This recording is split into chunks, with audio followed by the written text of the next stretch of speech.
Yang ka to. Iyan mo na.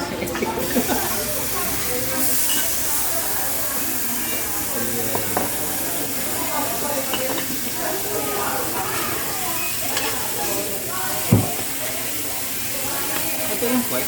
Yes, po. Wala akong benta kanina. Bakit? Hindi ka nagbenta o? Anong yung mga benta ko for today? Mga walang pera na yung customer eh. Anong karamihan na nagbibenta niyo? Shrimper Ano ka nagbenta mo ano, no? ng... Ni Jobber? Oh, nakabenta siya na ano? 2.7 na yung benta niya. Total RTP. Ang galing magano nun eh. Ganun. Gusto ko mag-conditioning nga niya. At least may makuha akong best practice. Hindi siya ganun ka ano. Maano Seller lang pala siya. yun? Wala lang siya hiya. Wala siyang hiya. Parang walang hit. Eh, ganun naman kasi hindi mo naman nakikita yung kausap mo. Oo nga. Kaya nga ganun. Sige. Salamat. Thank you.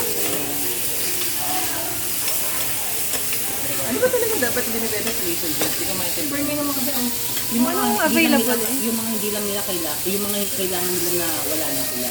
Like, sila, warranty, ganyan.